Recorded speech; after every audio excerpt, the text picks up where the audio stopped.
Hello and welcome to all students in this our today's lecture.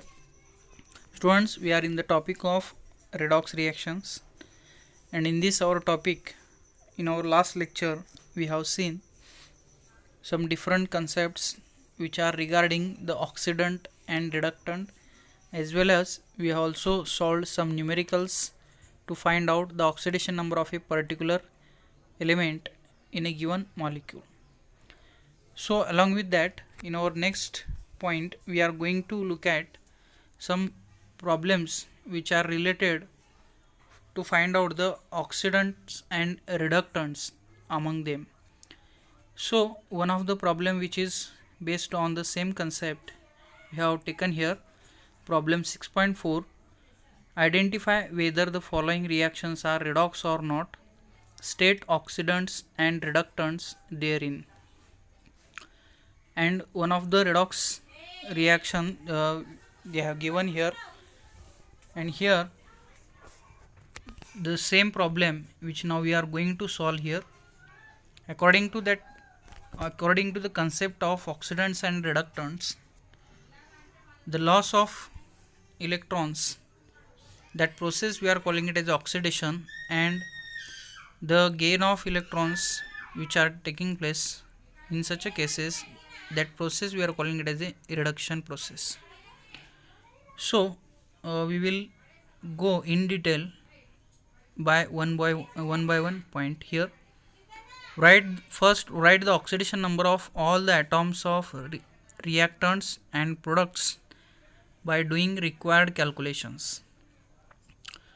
So here from the above reaction, first of all we have to write the above equation as it is, and thereby we have to find out the individual oxidation numbers of each elements which are present in the given reaction.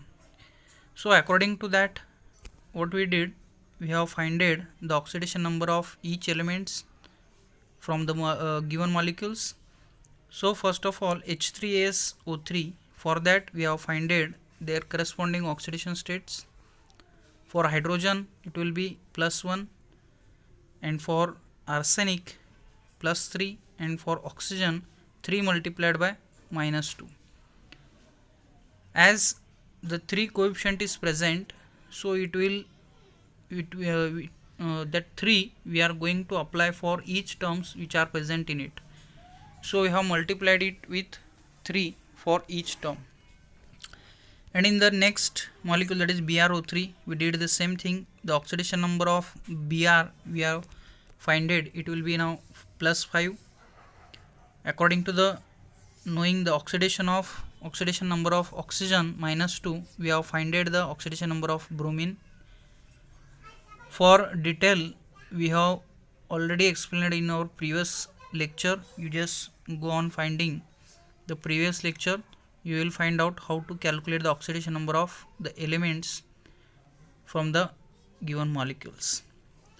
And here at the product side, Br, that is bromine, minus on his means bromine is in now ionic state, so the charge which is beared on that bromine is nothing but its oxidation number, and that will be -1.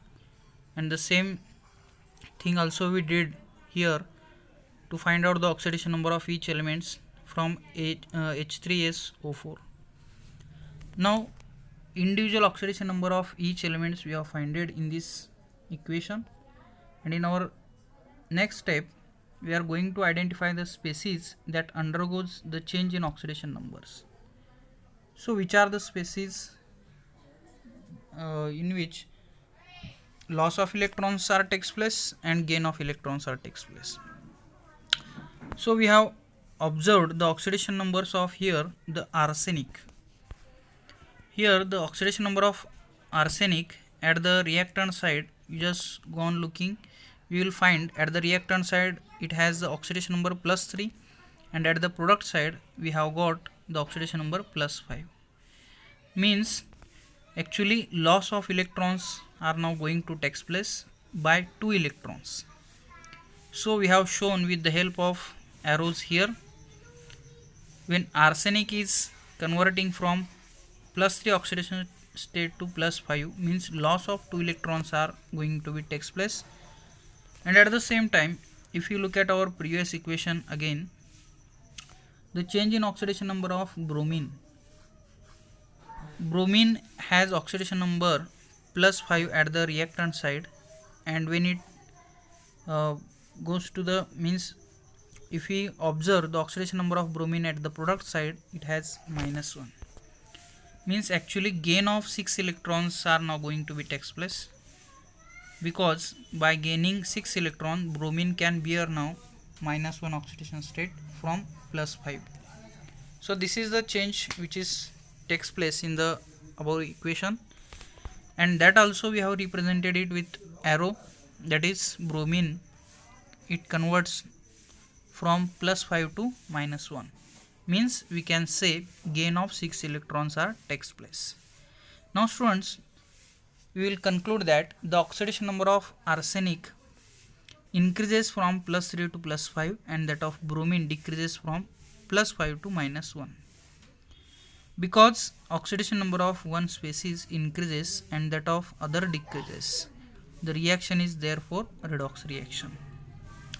The first thing that they have asked in your question is nothing but identify whether the following reactions are redox or not. So surely we can say that the given or the provided equation is a redox type of reaction. And the second thing is that state oxidants and reductants therein, that now we are going to discuss here. The oxidation number of arsenic increases by loss of electrons. Thus arsenic is a reducing agent and it itself oxidized. And the another thing, on the other hand, we can say that the oxidation number of bromine decreases, hence it is reduced by the gain of electron and acts as an oxidizing agent.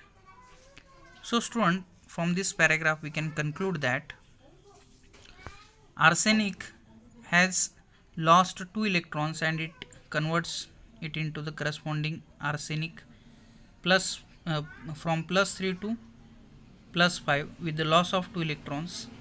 In oxidation, in the definition of oxidation, we can say that loss of electrons when takes place, that process we are calling it as a oxidation. But here we have to make some changes here in the definition of oxidant and reductant. The species which loses the electrons, we are calling it as a reductant. So as early we have stated here, the oxidation number of As increases by the loss of electron, thus As is a reducing agent. On the other hand, we can say that bromine, gain of electrons are now going to takes place. When gain of electrons takes place, that process we are calling it as a reduction. But here we can define it as a oxidant, means that species or the species which gains the electrons, we can call it as a oxidant. So this is a important thing that you have to keep in mind. So in result or in conclusion, we can say that the reaction is a redox reaction, and the oxidant or we can say the oxidizing agent is nothing but the BrO3, that is gain of electrons when takes place, that species we are calling it as a oxidant, and the loss of electrons in which takes place, that species we are calling it as a reducing agent or reductant, that is H3AsO3 is called as a reductant or we can say that reducing agent. So this is the way to find out the oxidant and the reductant in the given species when the problem is asked in your exam like this. So this is a very important problem. So the similar problems also you can solve from the different textbooks and from the different notes also you can take such examples. Now students, we are moving to the next point, that is balancing of redox reactions. To balance the given redox reaction, we have to keep some different important points in mind so that easily we can balance the redox reactions. The oxidation number method is illustrated in the following steps. The step first is that write the unbalanced equation for redox reaction. Balance the equation for all atoms in the reactions. except hydrogen and oxygen. Identify the atoms which undergoes change in oxidation number and by how much, that is very important. Draw the bracket to the connect atoms of the elements that changes the oxidation number. In second step, you have to show an increase in oxidation number per atom of the oxidized species and hence the net increase in the oxidation number similarly shows a decrease in the oxidation number per atom of the reduced species and the net decrease in oxidation number. We will look at with the help of different examples, then you can understand all the steps which I am now going to read. All these steps you can find very easily while solving the problems. Determine the factors which will make the total increase and decrease equal and insert the coefficients into the equations to balance the given equation.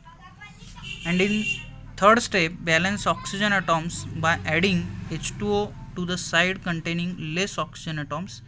One H2O is added for one oxygen atom, and balance the hydrogen atoms by adding H plus ions to the side having less hydrogen atoms. And in next, that is step 4, if the reaction occurs in basic medium, then you have to add OH ions equal to the number of H plus ions added in step 3rd on both sides of equation, that is to balance the hydrogen atoms, that is H plus atoms, the H plus ions. The H plus ions and OH minus ions on the same side of reactions are combined to give H2O molecules. Means H2O molecules and the H plus ions, they should be balanced at the both the sides, that is left hand side and the right hand side of the equation. In last step, check the equation with respect to both, that is the number of atoms of each element and the charges which are present in it. Now it is balanced. Note, important thing is that for acidic medium, step 4 is omitted. With the help of different problems, we will apply all these rules in the, while solving the redox reactions to balance the redox reactions in acidic medium and the basic medium. So in our next lecture, we will discuss some problems which are related on it. Thank you very much.